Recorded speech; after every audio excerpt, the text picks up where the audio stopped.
नमस्कार दोस्तों। शाम का वक्त वानी का घर। शाम को बानी घर के दरवाजे की घंटी बजती है। बानी जाकर दरवाज़ा खोलती है तो उसके सामने नताशा खड़ी हुई थी। बानी उसे वहां देखकर चौंक जाती है। नताशा जो एक्जुअल अपने बोल्ड स्टाइलिश अंदाज और शॉर्ट ड्रेस में थी। बानी उसे अंदर आने के लिए कहती है। नताशा अंदर आती है। बानी घर के अंदर देखकर बहुत सा बेकार सा मुंह बनाती है।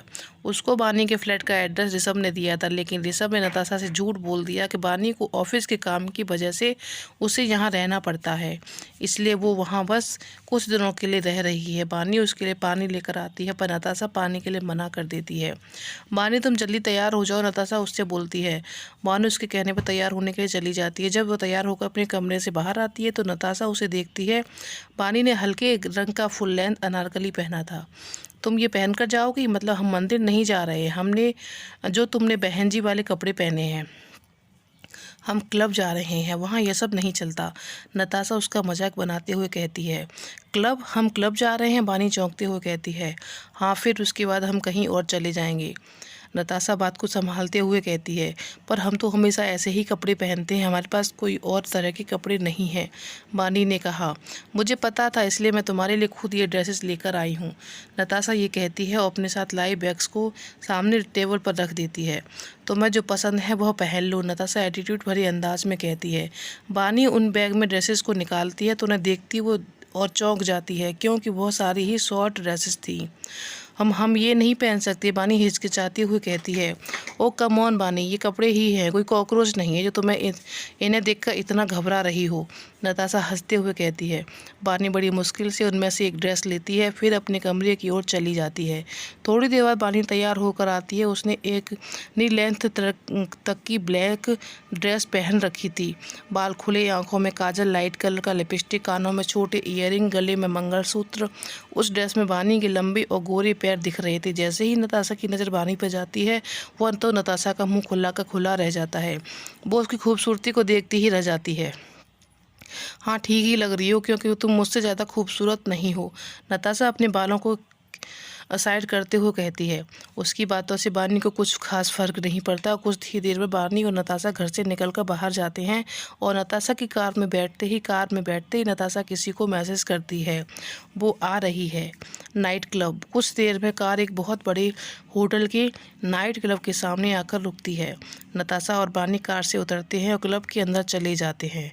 अंदर आते ही नताशा के दोस्त उससे आकर मिलते हैं। उसके दोस्त में कुछ लड़के और लड़कियां दोनों थे और वे सभी अपनी आंखें फाड़कर बानी को देख रहे थे, खास तौर पर लड़के जो बानी की खूबसूरत पर फिदा हो गए थे। बानी बार बार ड्रेस को पकड़ कर नीचे की तरफ खींच रही थी। उसे उन लड़कों की इस तरह से घूरना बहुत अजीब लग रहा था और वह वहाँ अनकंफर्टेबल हो रही थी। बानी वहाँ अपने आसपास देखती है, जहाँ सभी लड़के लड़कियाँ एक दूसरे के बहुत पास आकर बिल्कुल चिपकर डांस कर रहे थे और उन लड़कियों की ड्रेसेस बस दिखावे की थी। बानी ऐसी जगह पहली बार आई थी। वहाँ खड़े कुछ और लड़के गाने को गंदी निगाहों से घूर रहे थे। उन्हें देखकर बानी अपनी ड्रेस को सही करने लगती है। वो उस ड्रेस के वहाँ के माहौल दोनों से अनकंफर्टेबल हो रही थी। नताशा अपने सभी दोस्तों को बानी से मिलवाती है। बानी सभी को दूर से हेलो करती है और वो किसी से हाथ नहीं मिलाती। बानी को पता नहीं एक अनजानी सी घबराहट हो रही थी। नताशा अपने दोस्तों के साथ डांस फ्लोर पर जाकर डांस करने लगती है। बानी एक कॉर्नर में खड़ी होकर नताशा को देखती है। वह एक लड़की के साथ बहुत पास आकर डांस कर रही थी। कुछ देर बाद वह बानी के पास आती है और बानी का डांस करने के लिए कहती है, पर बानी मना कर देती है। फिर नताशा उसे ड्रिंक काउंटर पर ले जाती है, जहां नताशा उसे शराब पीने के लिए ऑफ़र करती है, पर बानी शराब पीने से मना कर देती है। तो वो बानी के लिए एक सॉफ्ट ड्रिंक ऑर्डर करती है। असली काम नताशा का तो यहाँ से शुरू होता है। वो एक सॉफ्ट ड्रिंक पानी के लिए लेकर आती है और बानी की नज़रों से बचकर उसमें शराब मिला देती है। फिर नताशा वो सॉफ्ट ड्रिंक पानी को पीने के लिए देती है। बानी धीरे धीरे करके वो सारी सॉफ्ट ड्रिंक पी जाती है। ड्रिंक पीने के कुछ मिनटों बाद हल्का सा सिर में दर्द होने लगता है और उसका सिर घूमने लगता है। नताशा एक और ऑर्डर करती है। इस बार भी वो सॉफ्ट ड्रिंक पर शराब मिक्स करती है और उसे बानी को पिला देती है। बानी पर हल्का नशा जारी होने लगता है। अब वो अपने होश खोने लगती है। नताशा बहुत ज़्यादा खुश हो जाती है उसका काम हो गया। वो बानी के हाथ को पकड़ कर उसे नाइट क्लब से निकालकर होटल के एक रूम में ले जाती है और उसे ले जाकर वह बेड पे पटक देती है। बानी लेटे हुए पता नहीं क्या क्या बड़बड़ाने लगती है। बहुत शौक है ना तुम्हें मेरे ऋषभ के पास रहने का, उसकी बीवी बनने का। आज तुम्हारे सारे अरमान पूरे हो जाएंगे, तुम्हारे सारे अरमान पूरे हो जाएंगे और तुम्हें अपनी इस खूबसूरती पर बहुत ही घमंड है। आज के बाद तुम इस लायक भी नहीं रहोगी किसी को अपनी खूबसूरती दिखा सको। सिर्फ तुम्हारी वजह से मेरे ऋषभ मुझसे दूर हो गया, लेकिन अब ऐसा नहीं होगा। जिस साहिल से तुम हमेशा दूर भागती हो, जिसे तुमने थप्पड़ मारा था, आज तुम खुद ही उसकी हो जाओगे। तुम मेरा ऋषभ तुम्हें खुद ही छोड़ देगा और मेरे पास आ जाएगा। हैव फन पानी। पानी के गाल पर हाथ देकर उंगली फिराते हुए नताशा ये बोलती है। हेलो साहिल, तुम्हारा काम हो गया। नताशा फ़ोन करके साहिल को बताती है और बाहर से रूम का डोर लॉक करके चली जाती है।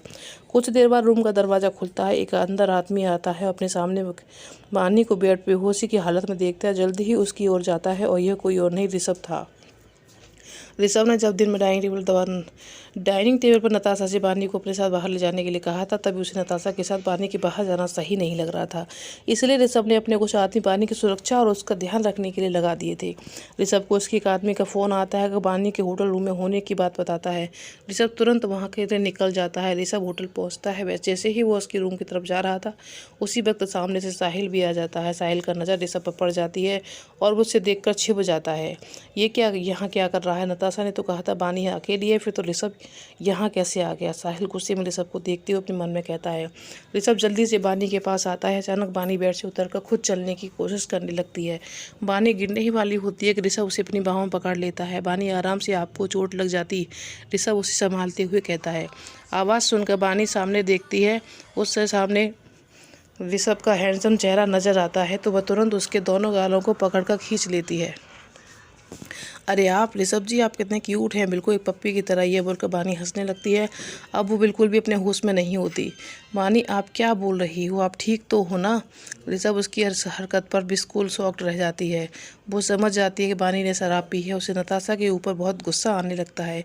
उसने सोच लिया था कि नताशा को नहीं छोड़ेगा। ऋषभ का ध्यान बानी की ड्रेस पर जाता है। वो देखता है बानी ने एक ब्लैक शॉर्ट ड्रेस पहनी थी। बानी उस पर बहुत ही खूबसूरत लग रही थी और शराब पीने की वजह से उसके गाल लाल हो गए थे। ऋषभ को इस वक्त बानी बहुत ही अट्रैक्टिव लग रही थी। वो उसे अपनी बाहों में उठाता है, कमरे से बाहर ले जाने लगता है, लेकिन बानी उसे परेशान करने लगती है। वो कभी ऋषभ के गालों को खींचती है, कभी उसके बालों को माथे पर फैला देती है, उन्हें बिगाड़ देती है। मतलब वो ऋषभ को बहुत ज़्यादा परेशान कर रही थी। ऋषभ जल्दी से कार में पीछे बैठकर बानी को अपनी गोद में लेकर बैठ जाता है और गाड़ी का पार्टीशन ओपन कर देता है। ड्राइवर कार की स्टार्ट कर देता है और वह अपने घर के लिए निकल चलता है। ऋषभ रात के अंधेरे में दिल्ली की सड़कों पर तेज़ रफ्तार से चल रही थी। कार में बैठी बानी अपने पूरे होश खो चुकी थी। उसे नहीं पता था कि वो क्या कर रही है। बानी कभी ऋषभ के गाल खींचती, कभी कपड़े बिगाड़ देती, कभी उसके गालों को बिखेर देती। कसम खा ली थी वो आगे से बानी को शराब के आसपास भटकने भी नहीं देगा। ऋषभ ने, अच्छा हुआ जो मैंने अपने आदमी को उसको बानी की देखभाल के लिए लगाए थे। नताशा, मैं तुम पर बिल्कुल विश्वास करता था। मुझे लगा था कम से कम तुम तो साहिल की तरह नहीं हो। मैं गलत था। आज बानी के साथ जो तुमने किया उसे साबित हो गया कि तुम साहिल की एक बहन हो। जैसे वो घटिया और गिरा हुआ है, वैसे ही घटिया हरकत आज तुमने की है, पर तुमने ये सही नहीं किया। इसका अंजाम तुम दोनों के लिए बहुत बुरा होगा। ऋषभ अपने मन में गुस्से में बानी की हालत देखते हुए कहता है। बानी, क्या कर रही हैं आप? चुपचाप बैठिए। ऋषभ अपने कपड़ों को ठीक करते हुए थोड़ा तेज आवाज़ में बोलता है, जिससे बानी झूठे का रोना लगती है। आप बहुत बुरे हैं, हम आपसे बात नहीं करेंगे। बानी रोते हुए कहती है। अरे बानी प्लीज़, आप रोए नहीं, आपको जो करना है आप करिए, प्लीज़ रोए मत। ऋषभ उसके आंसुओं को साफ करते हुए कहता है। बानी ये सुनकर खुश हो जाती है, ऋषभ की गाल पर किस कर देती है। बानी को किस करते हुए ऋषभ एकदम से सदमे में आ जाता है। आज बानी ने पहली बार ऋषभ को ऐसे छुआ था। फिर बानी का क्यूट सा फेस देखकर ऋषभ मुस्कुरा देता है। साहिल का गुस्से से दिमाग खराब हो रहा था। साहिल जल्दी से अपना फ़ोन निकालकर नताशा को फ़ोन करता है, उसे सब बता देता है। फिर वो वहाँ से चला जाता है। जब नताशा को यह पता चलता है कि ऋषभ वहाँ आकर बानी को ले गया, नताशा गुस्से में आकर अपना फ़ोन ज़मीन पर फेंक देती है। ऋषभ, ये तुमने सही नहीं किया। तुम बानी को कब तक बचाओगे? मैं उसे तुमसे दूर करके ही रहूँगी। तुम सिर्फ मेरे हो, सिर्फ मेरे, और तुम्हें मेरे पास आना ही होगा। नताशा गुस्से में अपने मन में कहती है, पूरी शराब की बोतल को उठाकर पीने लगती है। रात का वक्त ऋषभ का कार ऋषभ के अपार्टमेंट के सामने आकर रुकती है। पूरे रास्ते बानी ने ऋषभ को बहुत परेशान किया था, पर ऋषभ ने उसे कुछ नहीं कहा, जिसका बानी पूरा फायदा उठाया। ऋषभ कार से उतरकर बानी को अपनी बाहों में लेकर घर के अंदर ले जाता है। बानी उसकी बाहों में हाथ पैर को चलाई जा रही थी। ऋषभ कमरे में अंदर आकर आराम से बानी को बेड पर लिटा देता है, लेकिन बानी नहीं लेटती। वह बेड से उठ जाती है और खड़े होकर लड़खड़ाते हुए ऋषभ के पास जाती है। उसे अपने ऐसे पास आते ऋषभ देख हैरान हो जाता है। बानी को गौर से देखता है। बानी ड्रेस में बहुत ज़्यादा खूबसूरत लग रही थी। बानी को ऐसे देखकर ऋषभ अपने ऊपर से अपना कंट्रोल खोने लगता है। ऋषभ जी, हमें डांस करना है। बानी उसके पास आकर क्यूट सा चेहरा बनाकर बोलती है, नहीं, कोई डांस नहीं होगा, आप जाकर सोएं। ऋषभ उसे बेड के पास ले जाते हुए कहता है, नहीं नहीं, हमें डांस करना है। बानी यह कहकर बानी बेड पर चढ़ते हुए पिल्लू को उठाती है और उसे अपनी बाहों में भरकर फिर से रोने लगती है। तो आपको ये कहानी कैसी लगी हमें कमेंट करके बताइएगा। अगर अच्छी लगी हो तो हमारे चैनल को लाइक शेयर सब्सक्राइब करिएगा। धन्यवाद।